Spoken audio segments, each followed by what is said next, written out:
everyone. Thanks for joining in for this session, which is where we will be trying to speak about the partners' principles for community-based conservation. I'll talk about the principles. We'll talk about some examples, and hopefully, we'll also have some time to discuss some of these ideas through the course of the next couple of hours. But thanks for joining in. For I think many of you were also around for the last session that Sahil conducted last week, and I while it's while the partners principles don't entirely overlap with the rights-based ideas that Sahil was discussing, there you may find several overlaps in what we might be discussing today. But we'll see as we go along. My name is Ajay, and I work with the Nature Conservation Foundation, which is an organization in India. And I'm also part of the Snow Leopard Trust's India program. And my colleague Deepshikha will also be trying to help. She'll be facilitating some of the parts, but unfortunately, she's stuck with a very poor internet connection today. So let's hope that that smoothens out and she's also able to join in. But both of us will try and facilitate this session. One thing I would like to sort of make clear upfront is that neither of us, neither Deepshikha nor I, are experts on this subject, which is about community-based conservation and the broad principles on how to engage with communities. What we will be sharing is based on some of our own experiences, and we would invite each of you to share your experiences as we go along. And like I said, there is nothing right or wrong. There are no absolutes in this session. So feel free to share what you would like. And we'd hope, I mean, a request is that none of us will be judging any of the others on what they say or feel, because this is quite a an area where it's hard to claim expertise on. So having said that, let's start with a little poll. We have a little poll which I might request Rakhi to sort of post, if that's possible, Rakhi. Yep. And so just to get a sense of how things are, there are three simple questions. So the first question, just to try and understand which sphere you're coming from, in terms of what kind of experience you bring in as we start discussing. Just to understand how comfortable or uncomfortable you are in having tried to engage with groups or with communities. And of course, what do you think is important? At what levels do you think it's important to engage communities? So, okay. Rakhi, do you want to end the poll? Yeah. Okay, cool. And should we share the results? Okay. So here are the results, if you all can also see them. We seem to have a very interesting mix. 14 people responded, and we have researchers, but also we have a few policymakers and people who work directly with communities, and also some from the media. It's very nice to see that a majority, or so, more than half of the people who responded feel that they're comfortable communicating effectively with community. So I'm sure there's a lot for all of us to share and learn from each other. So so please do share your experiences as we go along.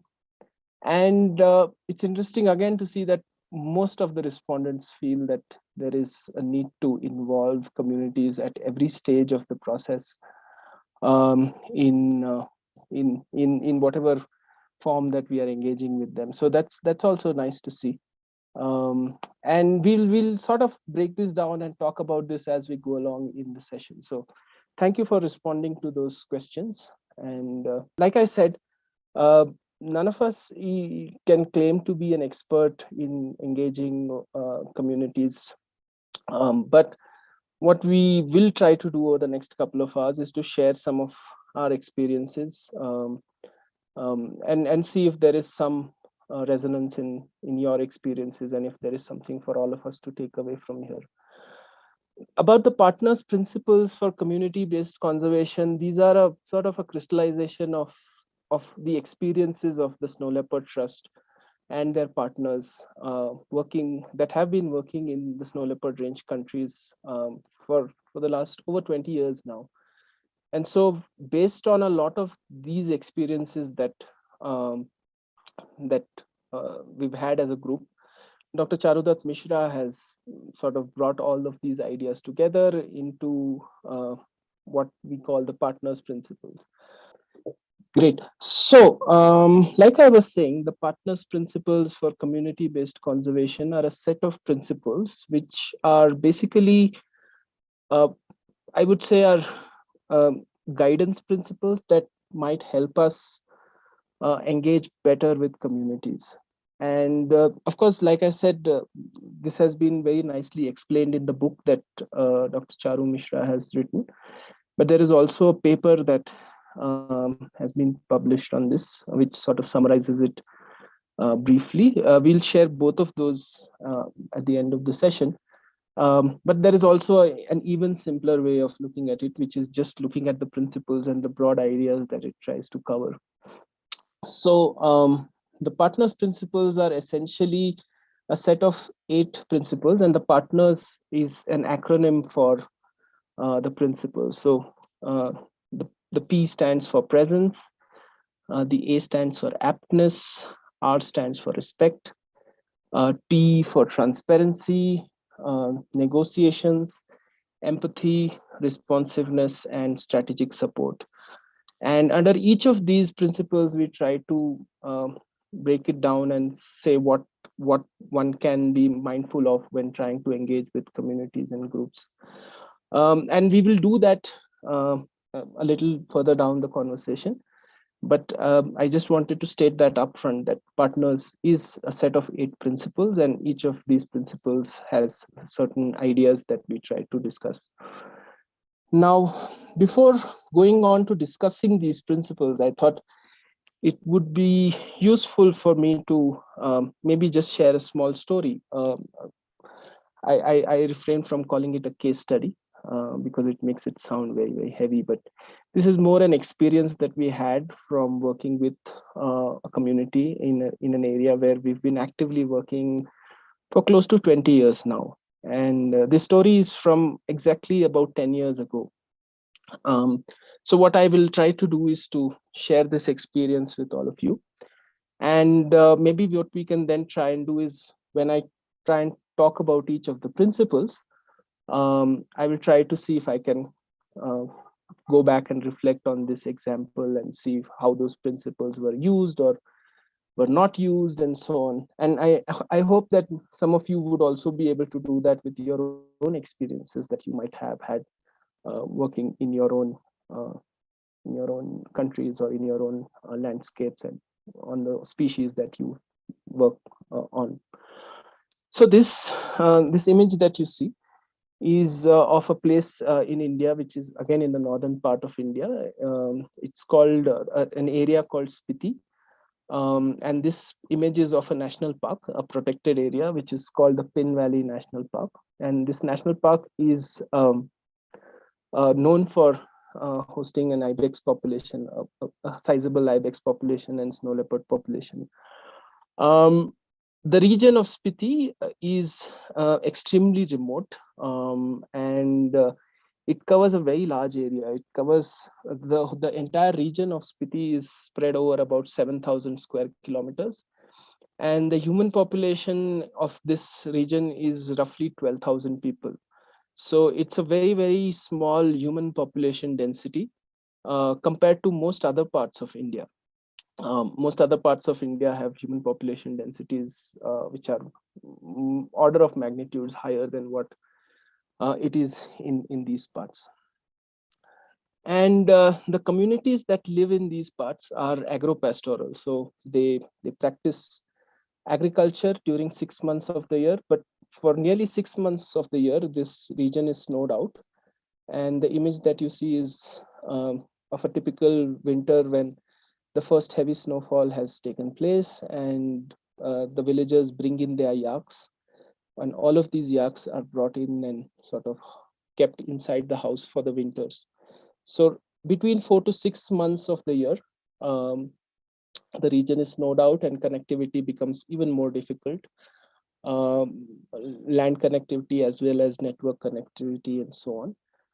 And for the 6 to 8 months of summer, the situation is very different. It's more like the image you saw before, where it's an alpine area. It's at an high elevation of about 3,500 meters and above, and life is more conducive at those times, and agriculture is the primary vocation.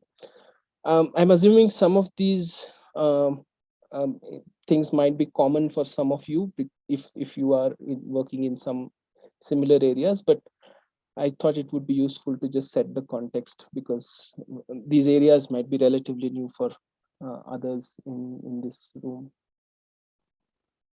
And so we've been working in this region for about a little over 10 to 15 years, which is when uh, the local administration and especially the forest department. So the part of the bureaucracy involves the wildlife department and the forest department. So the wildlife wing of the forest department um, requested us to work with them to develop what they called a management plan. And basically, this management plan was supposed to be a plan for the large, for a very large area. So it was not just a protected area, which is there is another protected area in this region, which is called the Kibber Wildlife Sanctuary. But they also included a large part outside the protected area. So this was a combined, it was an area of roughly 2,800 square kilometers, which included a protected area, but it also included many, many villages and many, many communities in each of these villages to sort of. And the main idea was that we were trying to develop a management plan to conserve the landscape, but it would also require active participation of the local population, of the local people in this process. So as it would be, we set out to carry out a lot of ecological surveys just to understand the distribution of wildlife, their numbers, and so on and so forth. But we also did try to do assessment of the threats to wildlife. And until then, we had had some sense of what kind of threats were prevalent in the landscape. But when we went about doing a systematic study while we were trying to develop the plan, we were quite amazed at what turned out to be the biggest threat to wildlife. And this was confessed, or this came from the people themselves. Um, I mean, we were aware of it, but it was a reiteration from the people of these areas. Any guesses what this big threat to wildlife could be? Take a guess. Maybe you can type in your chat what might be the biggest threat to snow leopards in this part, or snow leopards or ibex or blue sheep that are found, or general wildlife that are found in this part. Take a moment to think about what might that be. So Deepshikha mentions climate change. Well, yes, climate change. It was mentioned by many of the groups, but not the not the single biggest threat that um, they all thought needed to be addressed. Ali mentions illegal hunting of prey species. Illegal hunting of prey species. Thanks, Ali. Um, um, well, it didn't appear to be as big a threat in this area. Though I agree that it is a big threat in many snow leopard ranges. Retaliatory killing, yes, that too was a threat, but not the biggest one. human-wildlife conflict and livestock-wildlife conflict. Yes, that was also those did come up. But Riaz, you seem to have got it right. Surprisingly, the biggest threat that okay, just before I go to that, just to put things into perspective, the map. So Himachal Pradesh is the state in which we are, which is in the northern part of India, and this is again the northern tip of that region where we were working. So this is a fairly large area of all of Spiti is about 7,000 square kilometers, but we were looking at an area of roughly 2,800 square kilometers. And yeah, surprisingly, when we did these assessments and we spoke with the villagers and we tried to understand what were the kind of threats, we were surprised that the sort of problems created by free-ranging dogs or feral dogs seem to appear in every single village. So we surveyed up to 28 villages which were within this landscape, and each and every village was almost unanimous in saying that the biggest problem that they were facing was from dogs, and this was partly because dogs were um, killing livestock, but there were reports of dogs trying to chase snow leopards off their kill. There were reports of dogs trying to hunt in packs, trying to hunt blue sheep and ibex in packs. There was also the risk of disease being transmitted to wildlife from dogs. And there was an alarming rise in the number of dog bite cases that were being reported in the area. There had been a few cases, not from this region, but the adjacent areas of young children getting mauled by dogs and so on and so forth. So when this assessment was done, everyone seemed to agree that this was a very, very big threat and that something needed to be done about it.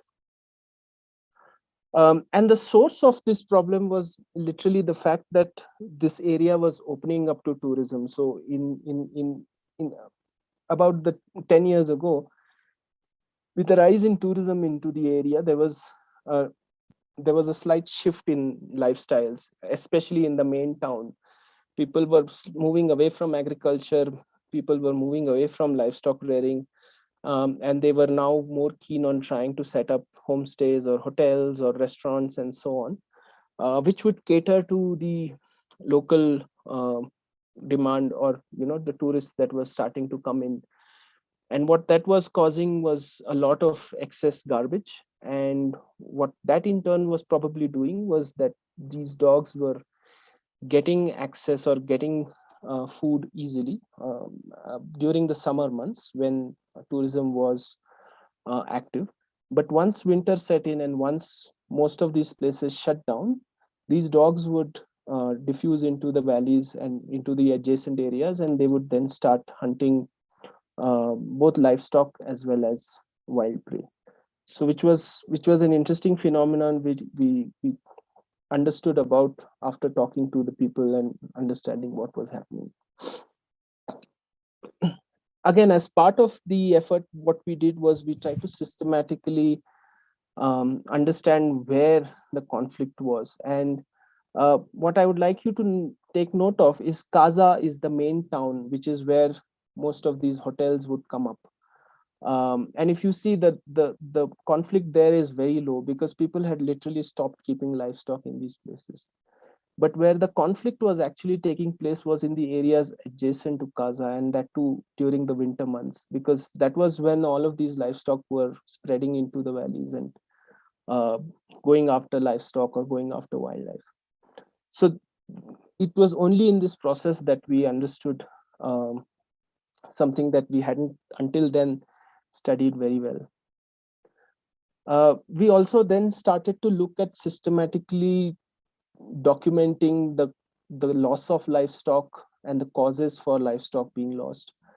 And we were surprised that in the 2 years between 2010 and 2012, snow leopards and wolves were killing less livestock than dogs alone. So dogs were actually killing more livestock than snow leopards and wolves combined. And the dogs seem to prefer smaller livestock. So people keep different type of livestock, and by smaller livestock I mean sheep and goat. Whereas there are larger livestock like yaks, which I showed you in the image. There are horses, there are donkeys, there are cows, and usually the larger livestock were attacked by snow leopards and wolves, whereas the smaller livestock were getting attacked by the dogs. So it was an interesting phenomenon we came to know of. Now when we again then we started to talk with the villagers, and I mean by then we had already had contact with them. Like I said, we had been active in the region for about 10 years, but this was the first time we thought and we felt that there was a need to talk about this particular issue. Until then, feral dogs were not seen as being a issue that concerned wildlife. But when we learned about this, we were trying to talk to the community and trying to understand um, what they had done in the past, if they had, or what they thought should be done if there was a need to address this issue.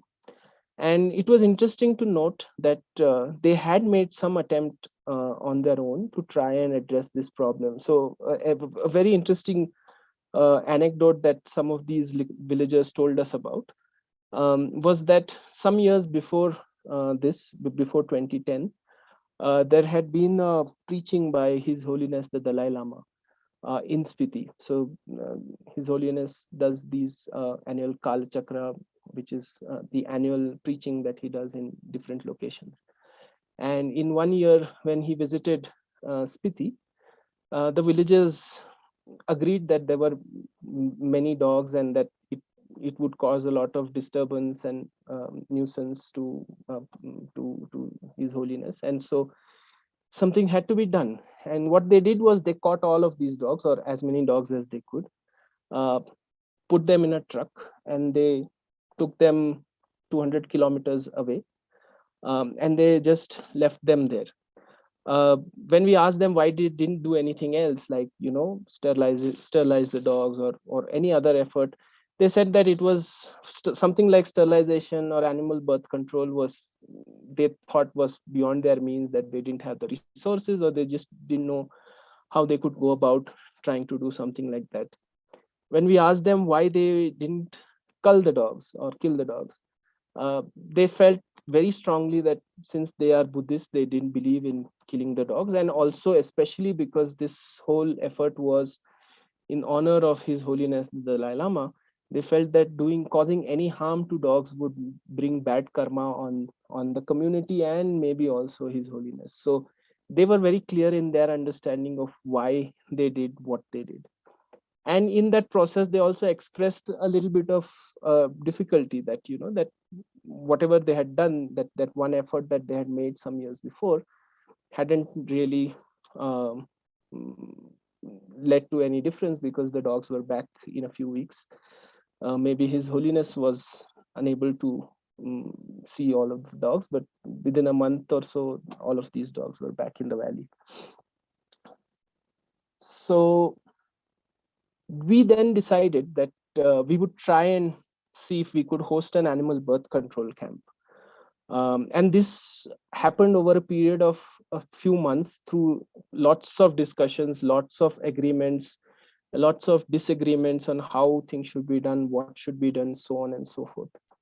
And so what we agreed was that we would try and facilitate some support to bring in medicines, part of which was also being offered by a government department in the region. We were able to get in touch with veterinarians from some good animal welfare organizations who were working in the same state but not in the same area. And we facilitated all of this process to try and organize an animal birth control camp. But when all of this happened, we realized that we had all the arrangements in order, but we hadn't thought of one thing: how would we bring in the dogs who had to be sterilized? And when that happened, we went back to the community and we were talking to them and we said, but how do we bring the dogs? Because we didn't have the expertise of catching dogs, or, we didn't even have, we had very, very basic equipment to catch dogs and so on. And funnily, the community came up with a solution, and they said that they would pass an order that each family should pet one dog and bring it in for an operation and take care of it for a certain number of days after it had been operated, or pay a fine of 500 rupees, which was not a very large amount, but it was not a meager amount as well. And when we heard that, we were a little surprised, and we felt that, that sounds a little harsh, that they have to catch the dogs, and if not, they have to pay a fine. But the community and the villagers were very clear in saying that, look, we know how this has to be administered, so you let us decide how this should be run. And so we agreed, and it was decided that this is how the camps would be conducted. Shazana, you have a question. Do you want to pose that, or anything that you would like to ask? Yes, the question is that were these programs the part of your management plans or were they made Yes. separately? No, so this was one of And the other the question, there is another question like attached to yeah. it, your management plans, are they vetted by any international forum like IUCN or something? Okay. Okay. So, Shazana, yes, so the management plan has the threat assessments and what those threats are, and what which the threats that have to be addressed. Based on which, what happens is the local forest department makes their annual plan of operations. So a lot of the plans that they make for the work in a year is based on the management plan that has been prepared. So yeah, the management plan did carry aspects of dog sterilization to be carried out and so on. Though I must also confess that actually um, executing it on the ground was far more difficult than we had thought when we had written up the plan. So far as the vetting of the management plan is concerned, well, it is not done by any international organization. Of course, we were part of the process along with the Snow Leopard Trust, but the plan is prepared at the level of the local forest administration, and then it is subsequently passed on to the state administration for an approval.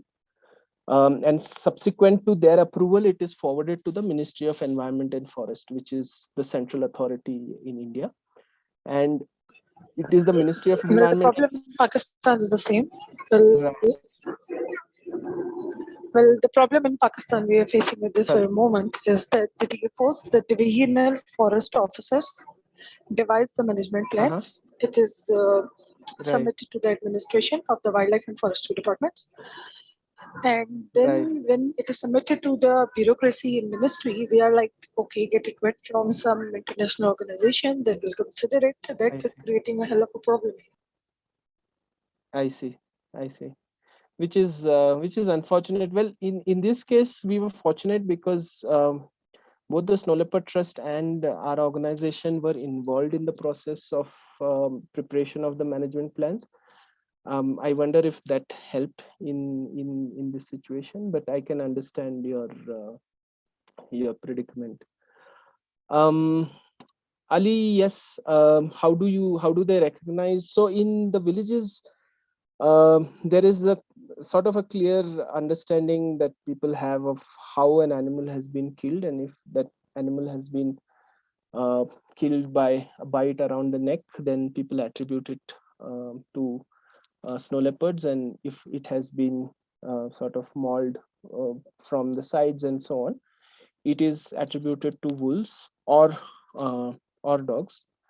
Um, and we also knew that the wolf population in this region was not very good, so a lot of times the main two causes of damage were either snow leopards or free ranging feral dogs. So that was how it was. But yeah, I agree that it can be difficult at times to completely acknowledge which species may have caused the damage. Right, so let me just go on with my story if that's fine. Right, so when we started the Shazana, so far we haven't had any outbreak. Sorry, I'll just take these questions while they're still here. So far, there hasn't been an outbreak, but we recently had a paper published based on the blood samples from dogs we had collected, and all of these seem to have very high viral loads. So that risk is imminent, and I mean, there's need for more study on understanding what these risks mean. It's almost like a ticking time bomb. Yes, yeah, Justine, that might be an interesting one. Right. So when we set out, we didn't anticipate what we were getting into. We thought it would be nice if we had maybe 5 or 10 dogs sterilized as part of the effort, because we were sort of not sure of what to anticipate. But we were pleasantly surprised, even shocked almost, to see the response that we had. The morning of the first day, people had brought in dogs that they wanted operated, and then take them back and take care of them for a few days, because it was part of what they had all agreed to do. When we started the process, we realized that we had veterinarians, but we did not have paravets. So we didn't have staff who could sort of, take care of the dogs, put them at ease, anesthetize them. You need to shave the animal, and a whole bunch of things that need to be done before the animal is brought to the operation table.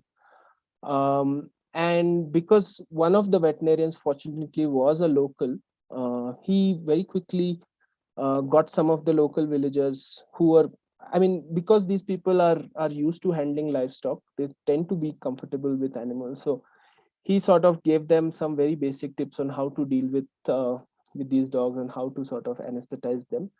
I apologize for the pictures if they aren't very pleasing, but I just wanted to get you a sense of how when we started doing things on the ground, not everything went to plan. We were put into situations where we had not anticipated. But funnily enough, we also found that the solutions were coming from that group of people who were very actively involved in this process.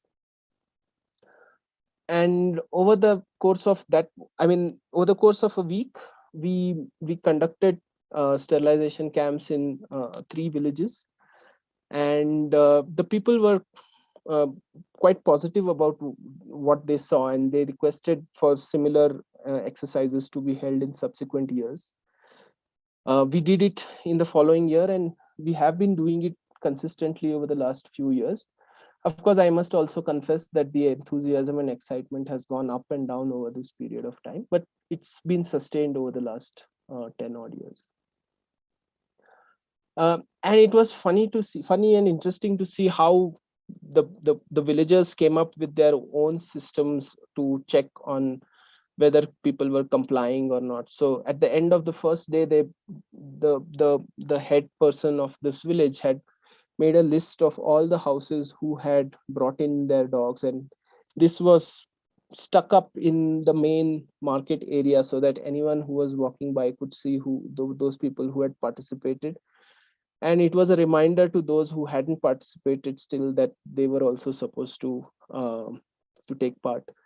And this went on for about 3 days, and close to 95 families participated. The first day, of course, was probably the most exciting one. The second was a little less, and the third was, I think, bulk of the people had participated by then. And just in a manner of 2 years, we had sterilized over 200 dogs, and we had by then also tried to estimate what the population of dogs in this area was, and it was pegged at roughly 700 to 750 dogs. what we managed to do was still a very, very small fraction of the total dog population. Did it lead to a reduction in the dog population? No. Did it cause, so whether this was a conservation success, we can come to at a later point in time. But what we were pleased to see was that the community had actively participated in trying to deal with a situation that they otherwise thought was way beyond their means to deal with. And everyone acknowledged that the real cause, the root cause of the problem for all of this was actually the dogs. Was actually the garbage, and not the dogs were probably a symptom of the problem. And so some of the villages then started to also work on trying to segregate garbage, or having specialized areas where garbage would be disposed. And like I said, all of these efforts were fairly rudimentary. So it was just basic areas which were sort of um, used to segregate garbage. Sometimes, most of the times, this garbage would be burnt, because this region is so remote that taking the garbage out of there is another problem. There is no concept of landfills in these parts yet, and so on and so forth. But they were trying to identify what would work for them, and some of these villages have taken this on, and they do try and continue doing this now.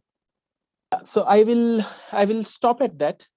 So this is an experience I thought we could share, just based on what we had tried about 10 years ago. But if there are any further questions, any clarifications that anyone would like, then please feel free to either uh, use the mic or type it in your chat window. I'll be happy to respond. When do you think this issue started?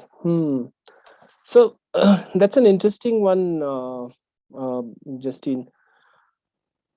From what we gather, this was it did get mentioned often, even before. So I remember talking to some of the people who had done their research in the late 90s, like Yashvir and Charu also. And they mentioned that this was also a problem at that point in time, but probably the scale was not as large as it had then become by the time we did the management planning in 2010. So yeah, it was being identified as one of the issues, but when we went into do these assessments, it had clearly by then become the most concerning issue for many of the villagers, both in terms of wildlife as well as their own livelihood. And it took us some effort to convince the wildlife department to see that this was a problem, which was, so the common thing was that this is a municipal problem, how does this affect wildlife, or how does this affect forests? But it took some effort to try and convince them that yes, this was a problem, and they too had to take some share of the responsibility in trying to find a solution for it. Right. So what I'll then quickly do is, and please feel free to type in your questions if they come to you. But what I'll try and now do is to look at the principles, like I said, the partners' principles, and I'll try to briefly speak about each principle. And maybe while I speak about it, maybe I will also try to make this correlation, or some of, while you think about it, you could also do it. How, in this example, if we were using, or we ended up using some of the principles that we present in partners. So the first principle of partners is the principle of presence. And in this principle, we talk about mainly the importance of just being present in a landscape, of being there and spending time and trying to understand the wider context in which that community or that landscape is operating.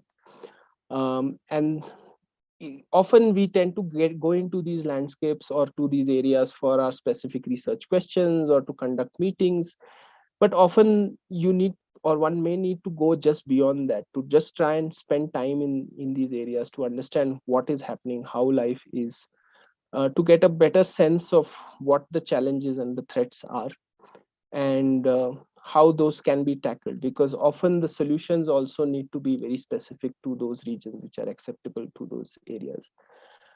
Now we must acknowledge that it's very difficult to be present in a system for a very, very long time, but there is hence value in building local teams, working with local people, training them, building their capacity, because they then can bring in uh, this dimension of both understanding the local understanding, while also trying to bring in the relevant solutions or the relevant uh, options that one might want to uh, try and test in these places.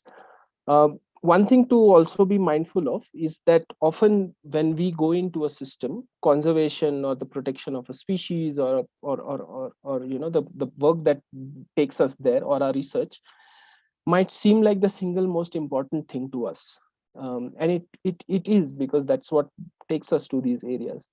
But it's also good to acknowledge and to know that for people of these places, what we are doing might be one of many things that they have to deal with, and it may not even be the most important thing to for them. Just knowing that at times can help rationalize some of the responses that one might get while working with communities. But that said, there is no alternative to building a presence, especially over a longer period of time, so that you develop a understanding of the region and the requirements. The next principle is the principle of aptness, which is, once you've understood what a threat is, and once you start to look at possible solutions for addressing that threat, there is a need to also be clear and specific about what intervention might work. And I say this because as conservation organizations, we are often bound by projects in which we may have made commitments, and we are in that mode to try and go and set up an intervention.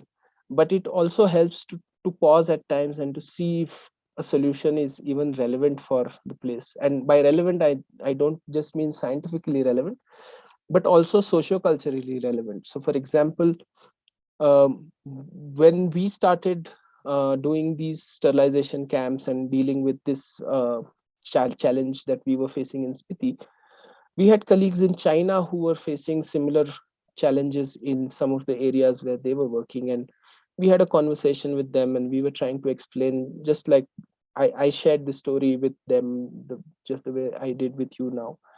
And it was very interesting to note that our colleague from China said that the place where they were working, and the region that they were active in, the Buddhist monks in those areas were not in favor of sterilizing dogs. And so once that had happened, that that intervention as a solution was probably not possible.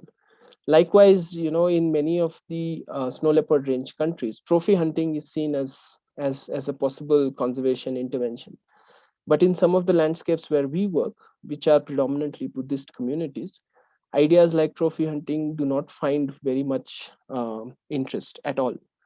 And so what the principle of aptness tries to impress on is that there is a need for us to also understand what solution is relevant, not just scientifically, but also relevant in that social and cultural context that we might be working in.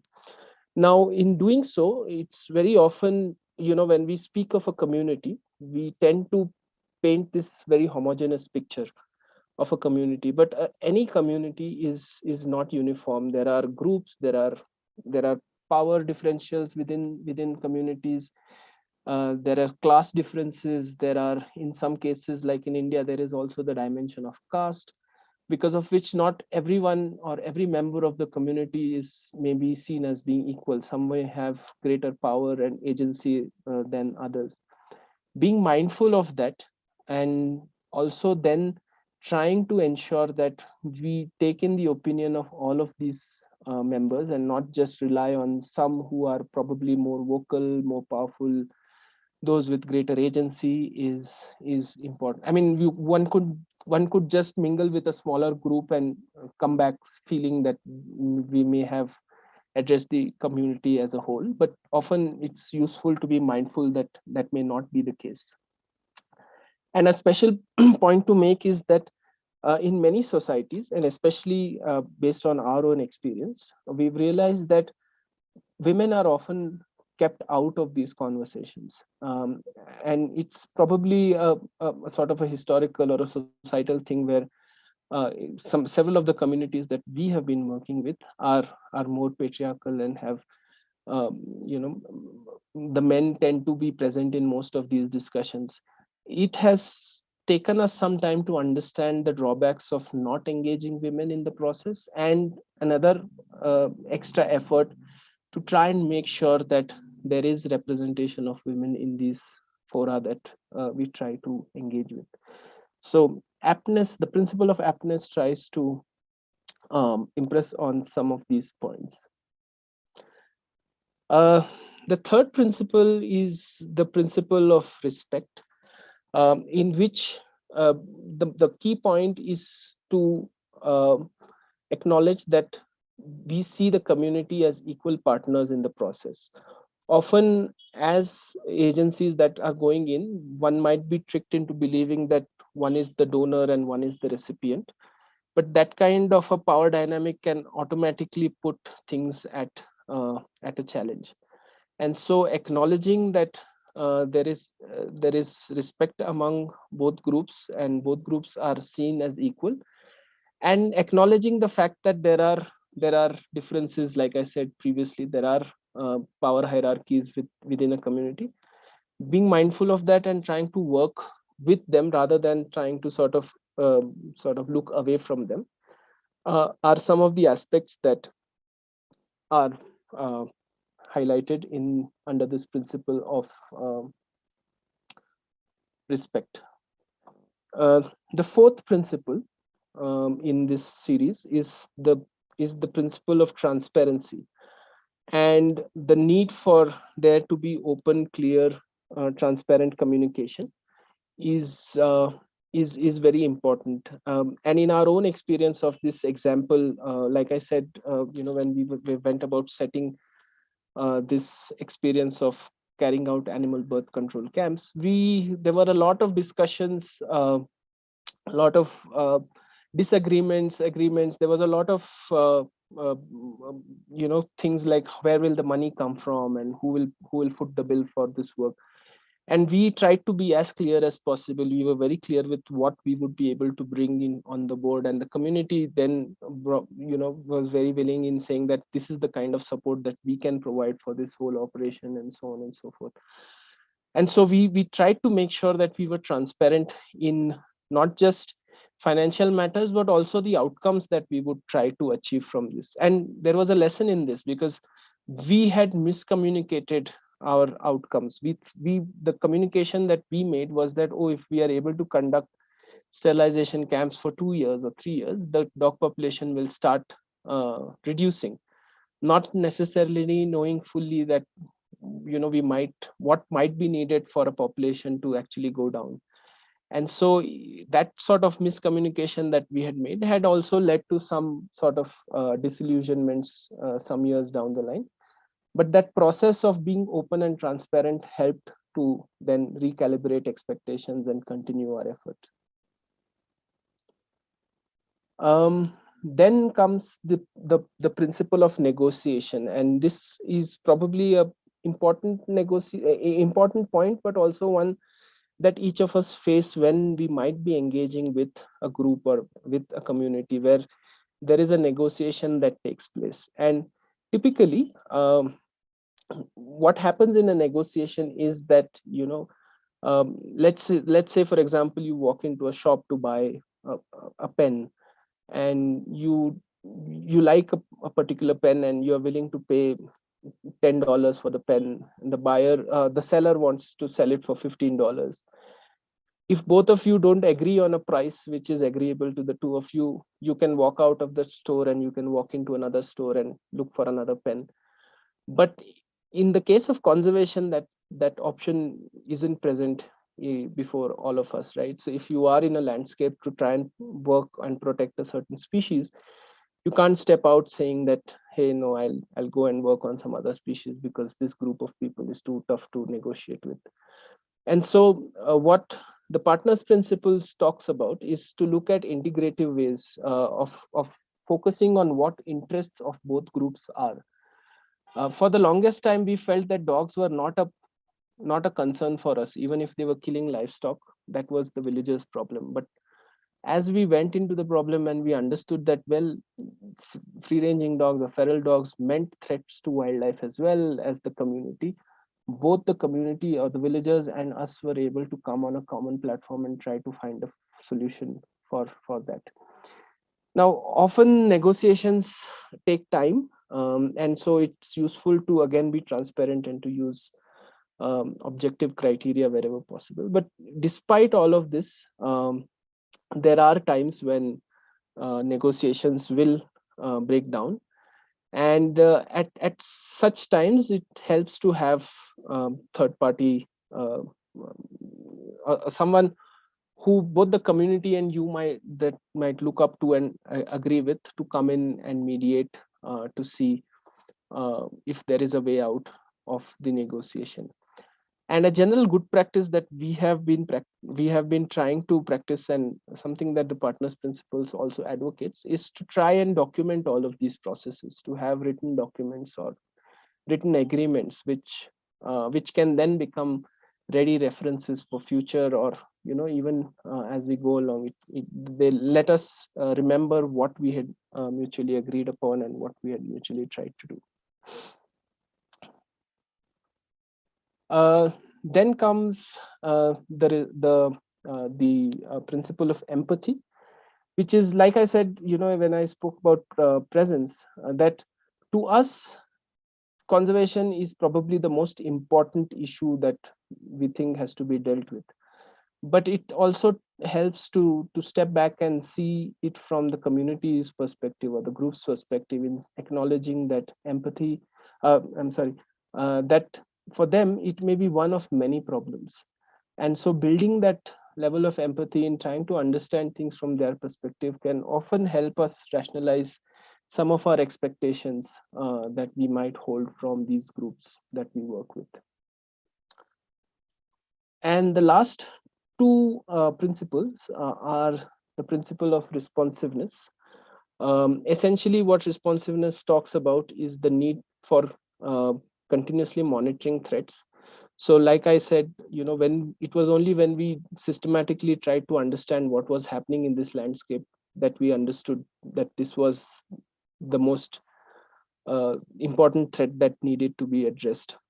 And doing this systematically from time to time can really help to understand what is happening in a system, because each landscape is dynamic. But it can also help you address those problems. And sometimes with time, the communities themselves may come up to you in saying that, hey, look, this seems to be a problem, and why don't we work on solving this problem? And that is a point where that's the ideal situation that you would hope for, where you could work with the community on a problem that is identified mutually and hopefully has benefits for conservation. And finally, the importance of working with strategic groups like governments, local agencies, local departments, because as small groups or as groups of researchers or NGOs that we might be working as, there is only so much that one is able to do. Once one is able to start working with governments and local agencies, it opens up a range of possibilities, from trying to scale up the efforts to taking this knowledge to other parts, to bringing in other good practices that might have been accomplished in other parts, and so on and so forth.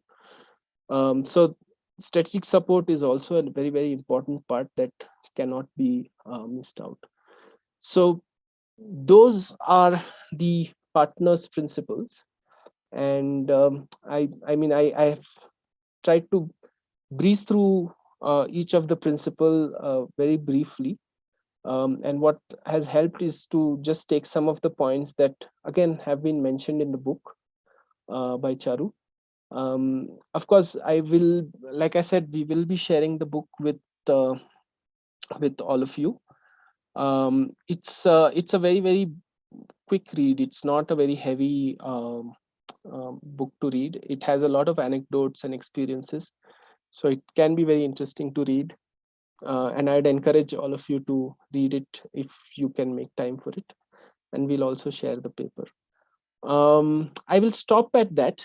And again, if there are any questions or any points uh, that anyone would like to pose or even share for that matter, because from the initial poll that we carried out, there were some of you who have had your own experiences of engaging with groups and communities. So it'll be interesting if any of you would like to share any of your experiences. Wally has a question which I will take, but before that, anything anyone wants to share, any personal experience, anything that you, if any of these points resonate with you, or if there's something that you think has been missed or you don't fully agree with. Like I said, none of us can claim to be experts at engaging communities. We can only learn from our experiences. Yes, Ali, would you like to share something? Okay, thank you very much for the great presentation.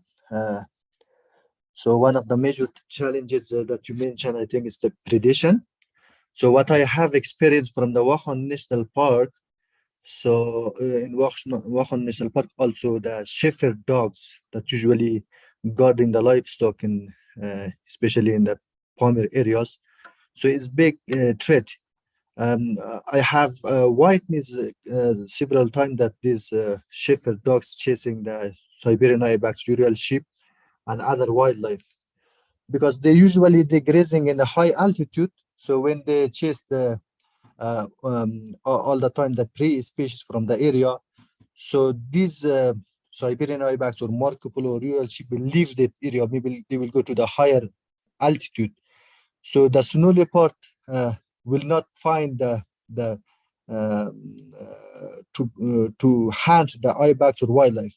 So what they do, the snow leopard usually or other carnivore like wolf, they are trying to choose an easy option that is it's livestock. Then they trying to enter in the corrals or in the grazing area, attacking the livestock, and especially in sheep and goats herds, then killing the livestock of local people. Then it will create the retaliation. So I think it's a real threat on conservation. Thank you. Thank you, Ali. Thank you for sharing that experience. Yeah, I agree. I mean, some of the records or some of the reports that we've also had in are of these shepherd dogs which have stayed back or which haven't gone back with the flock and which have just stayed because some of the parts where we work have these migratory herding groups which come only to graze in certain parts of the year.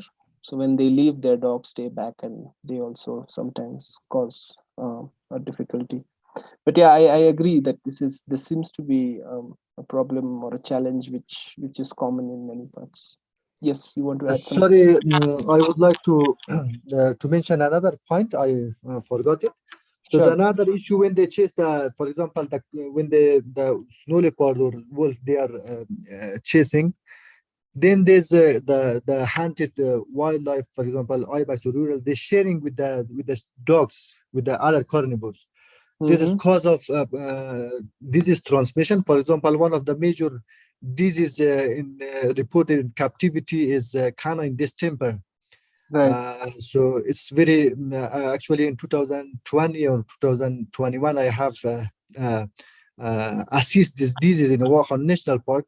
I have conducted questionnaire survey, and I have collected blood sample from the shepherd dogs in the whole Wakhan corridor. So I think it's around the prevalence of this disease is something around 40%, which is also a real threat to the, especially to the snow leopard.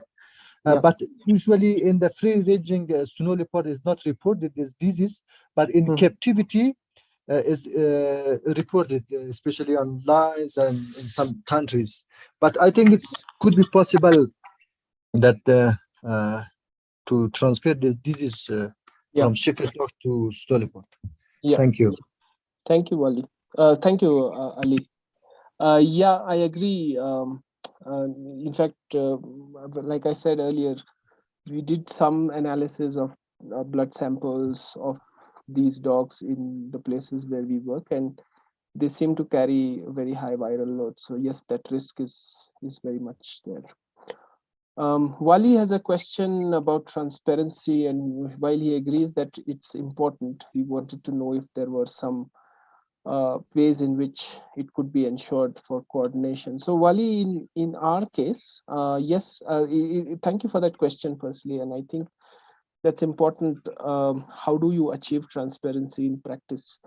In our case, what we've managed to sort of do now over the years, based on going back to the same communities many times now, we understand how they are structured in terms of there is a position in the community. In Ladakh, that position is called the Goba, or in some of the areas where we work, it's called Nambardar or Lambardar. It's a common designation in many of these places where we work.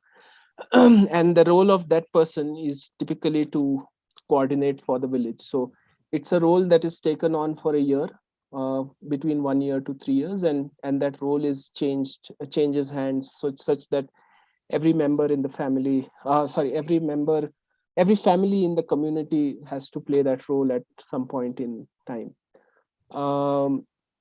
What we try to do is to make an entry to a discussion with that person, and through them we contact the rest of the village. So if there is a decision which requires all of the village to be involved, then this person will invite the rest of the village to come and participate.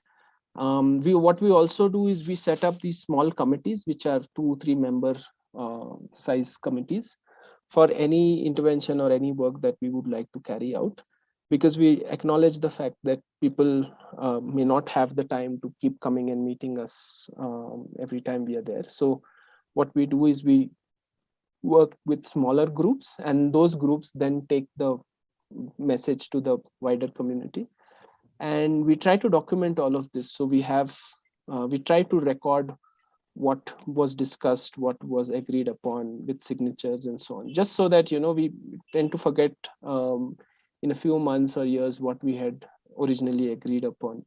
So those are the kind of things that we have tried to do, but I'm sure there are other ways in which transparency can be maintained. But we try to make sure that we are explicit in stating what we are trying to do, why we are trying to do what we are doing, and how the mechanism for support will work, and so on. They're trying something to yeah. So Flavia, I beyond that, I don't know very much. It was unfortunate that they were not able to, I mean, unfortunate is not the right word, but they didn't believe that sterilization could be done. I think they were trying to see if, there could be dog adoption and programs like that. But to be very honest, I am not in full know of what they did try subsequently. Ajay, I can share a little bit what I know. Yes, please. Yeah, you would know. Yeah, sorry. Sure. No, it's okay. I don't know much as well what happened, but I think, Flavia, what the team did is there's a PhD student Mingyun who focused on this, and they wanted much more information to be able to inform, policy and locally what was going on. So they put some collars on some of these feral dogs to understand what areas they used, where they were more pronounced, what were the densities across different communities. So really trying to understand further, as like Ajay said, they did in their communities. And then I think it was awareness that a lot of feeding of feral dogs was going on. So then they really tried to work with communities to try to limit that in terms of, especially also at monasteries and so on, because that was also going on. So, but yeah, I am not sure recently, but that's some of the past efforts. Thanks, Justine. Yeah, and Justine, you had a question as to which you thought was the most important. Um, so, in my own experience, I have felt that presence is the most important one, just because I feel that it helps you build the foundational understanding of the system in which you are trying to work. So I think without that, it's very hard to even go forward. So and it's also, I think, in many ways the most difficult one to accomplish, because it's being mindful of the fact that when someone like me is going to work in any community, I'm not a local, so I can't at any point in time understand fully how they see and view things.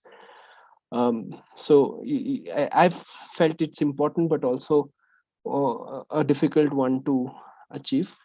I also find aptness to be very challenging, because often coming from the outside, you tend to come with some preset ideas of possible solutions.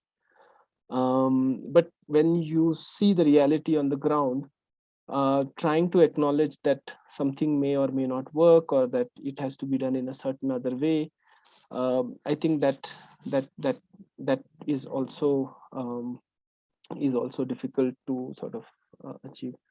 But that said, I think each of these are equally important and sort of equally difficult in being able to achieve. But personally, I feel that presence and aptness are both important and also difficult. Will involving community fully in fundraising, execution, and all other steps would be relevant for all different projects, like simple academic projects, PhD work, or is it only when Riaz, it's a good question, and I don't have a straight answer to that. But I'll go back to Sahil's discussion, which takes this rights-based approach to conservation and research as well. And if we were to fall back on some of those principles, one might say that yes, it is necessary to sort of PhD, I don't know, but maybe even academic work as to what are the questions that you want to pose and so on. I know those ideas are also very hard to accomplish. So I mean, while those ideas are very striking, I feel that those ideas are also very hard to accomplish. And often you go into a system with questions, because what takes you there is the curiosity of a certain species, whether it's there, whether in what number, and so on and so forth. And like I said, it may or may not be of very high concern for the community. They may be interested, they may not be interested, but I do feel that whatever we do, they should be in the know of what we are trying to do. There have been instances, and I mean, I can share my own experiences where we may have set up camera traps in places without letting some of the community members know that those cameras had been set up, and which then led to a lot of confusion, and which led to a lot of other problems, and cameras being lifted or damaged, and so on and so forth. So I think in the spirit of being fair, I would still feel that yes, there is a role, but to what extent, I think each one has to take a call. I think it's very hard to take a uniform decision on that. I don't know if that answers the question, but that's just what I feel.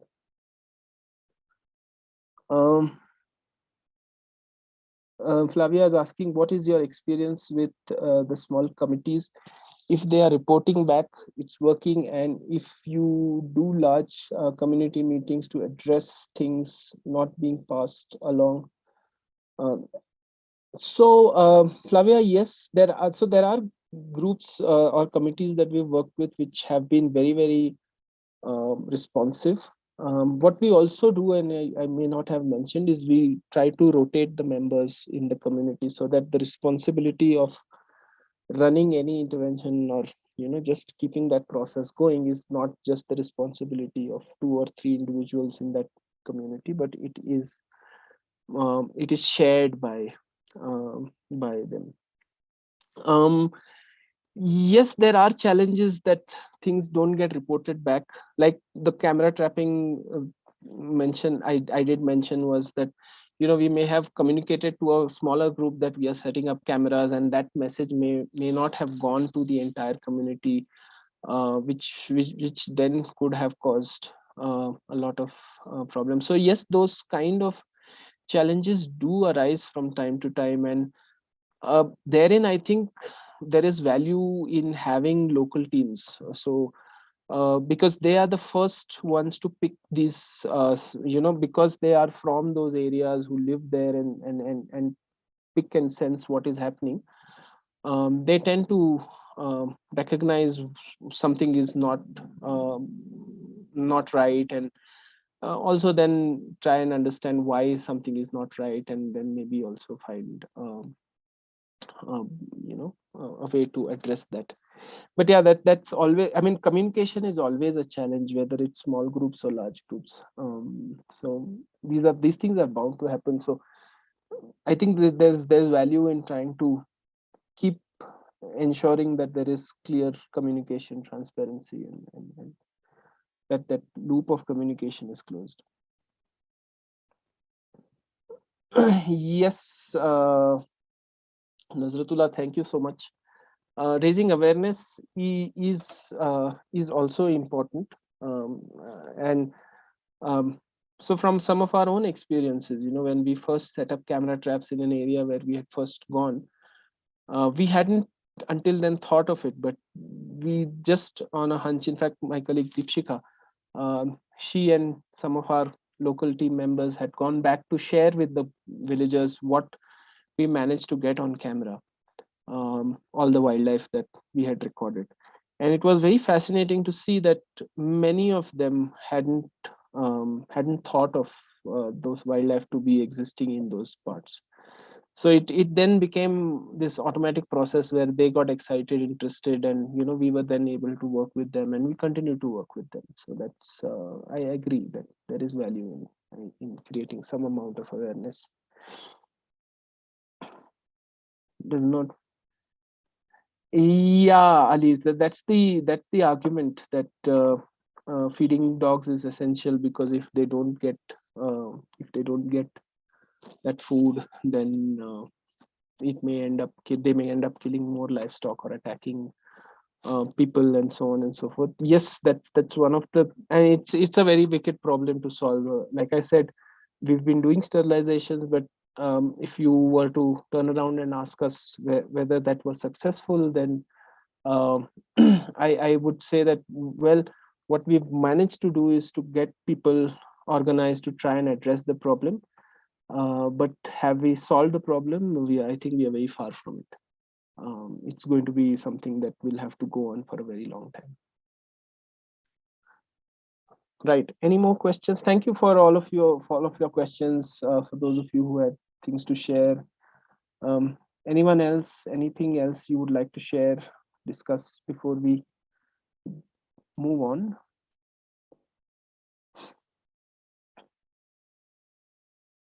Yep. Is there a hand raised? No.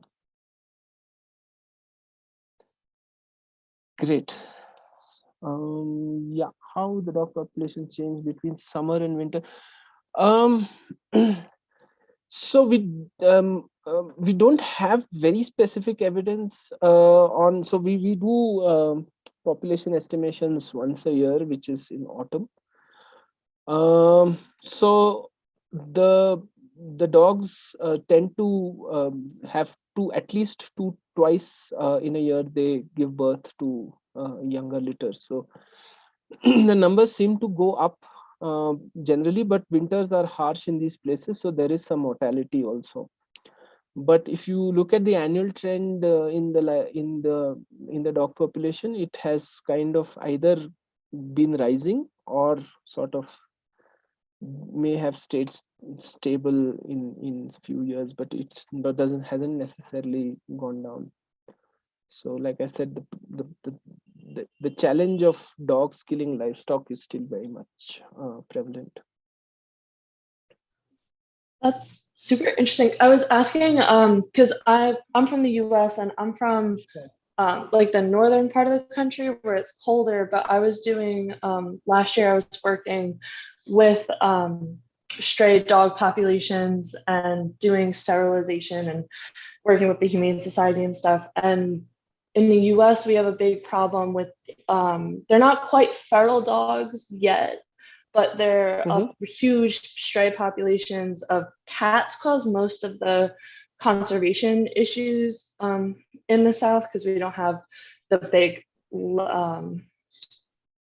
and like sheep species, like we don't have wild species like that, but lots of birds and stuff get killed. But in the north, there's not, like where I'm from, there's not as much of a stray dog population and we were just kind of assuming that it was because it was so cold in the winter, they weren't really surviving so well. And then in the South, they can obviously survive better in the milder temperatures. But obviously it's a lot harsher environment where you were working than where I'm from. So if they're surviving well, then I might have to.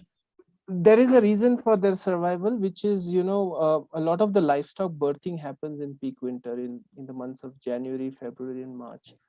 And it's only because the food supply is subsidized from birthing livestock, which are killed and for disposal of those kinds. Part of the effort that we carried out was to look at whether that could be done, whether those carcasses could be disposed of in a more systematic manner. But that's probably one of the reasons why dogs are able to manage the peak winters, but also they do hunt and so on. So it's a combination of the two. Let's see what everyone thinks about a situation like that, if they were to find themselves in a situation like that. The villagers of a particular mountainous region are used to being blocked out during the long winter months when the region is snowed out, somewhat similar to the place that I spoke about. A traditional winter event celebrated locally involves hunting a particular prey species of snow leopard, which has the highest protection as per the country's wildlife protection laws. This was traditionally done using bows and arrows, and on fixed days based on the guidance of the village oracle. So the village has an oracle who would sort of traditionally say which were the ways to hunt. Part of the reason for this practice was that this was the only source of protein during the harsh winter months. There was a local belief associated with this ritual that it ensured the blessings of the local deity. However, in recent years, this practice has evolved to include the use of basic guns, and the period of hunting has also extended beyond a few days to go on for a few weeks. As someone in this region, you find it to be a very alarming situation. So imagine, put yourself in this situation and try to think of how would you even think about going to talk about conservation in a situation like this. Of course, we've spoken about the partners principles and all of that, which you can also use as something to reflect on. But what would even be your goal to begin with, if you were in a situation like this? Take a moment to think about it, and feel free to type or unmute and speak if you've encountered a situation like this yourself.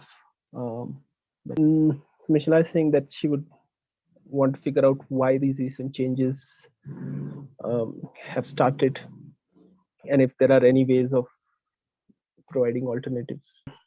Well, traditionally this was probably being done sustainably, but currently you may run the risk of it becoming an unsustainable practice. So what would you do about that? So there are a range of emotions that this can evoke, from saying that, hey, look, this is illegal, it's not allowed as per the law, and that the strictest form of action has to be taken on whoever has been involved in an action like this, to maybe somewhere being a little more moderate in saying that while yes, this is not right, there is a reason behind it, and maybe a justified reason behind what the community is doing, and there are ways in which we can work with them to say that that this challenge can be addressed, to even a more rights-based approach in saying that, you know, they need to decide what needs to be done. Of course, not at the detriment of having a population killed out, but they should have a say in deciding what needs to be done and so on. Yeah, so Riaz has an interesting idea that he may want to work with the oracle, maybe in trying to see if the deity is becoming unhappy because of this situation. Yeah, but the point of trying to use this example and is to just bring out some of the contradictions that one may be come face to face with. I mean, you can easily look at this as purely a violation of the law, but if you have understood the community and where they are coming from and the reasons behind them, not that they have to be right or wrong, you might try and understand a few more dimensions of what is happening and why it is happening. So one way of approaching this could be just by ensuring better enforcement of law. And while there is room for that, the question to ask oneself is that going to be effective, and is that even right in some cases? And so maybe the principles that we've discussed about and using those to think about these problems might help you think through, may not necessarily give you the answers, but may help you think through this situation. A possibility, Flavia, that they could be hunting. Well, one doesn't know what might be happening with the surpluses, but maybe, like Riaz said, you know, that maybe they are that it is becoming a source of some economic gains to them. And then the question is that right or wrong? Well, again, that's a hard one to pin. That could be one possibility, very logical one, of trying to provide them better nutrition. It could be a combination of these, Hitendra, like you say. But it's a situation, and each of us may come up with a different answer based on the location, the situation, the requirement, and so on. The only point I'd like to make is that, you know, without the principles, this may seem as a very black and white situation. What the use of the principles does is it makes it, how conservation is it? It is quite messy, that there are no straight answers, and each situation may bring a different answer. And what the principles have done for us over the years is that it has helped us use as a filter to look at our situations and decisions and so on. maybe they might be useful to some of you also as you go about working with the groups that you are working with. Justine, anything you would like to add? I know you've also been actively involved in working with these principles and working with groups. Maybe small comment is that we're seeing these principles not only applicable to snow leopard landscapes, but Yeah. wider conservation in general. So if anyone here do have examples of other ecosystems of this species, of these kind of applications, please do feel free to share, because we're always interested in hearing these broader stories. Glad. So Nim is asking so we are assuming that the oracle is the person communicating with the deity, and maybe that person is the person who might have an influence in deciding the hunting thing. This may sound like a hypothetical situation, but it may be a very practical one in some cases. Definitely in some of the places parts where we work, it may not be very, very far off from reality. Great. So, well, then, thank you so much, everyone, for being here and listening in. Thank you so much, Ajay and Deepshikha, once again. Thank you.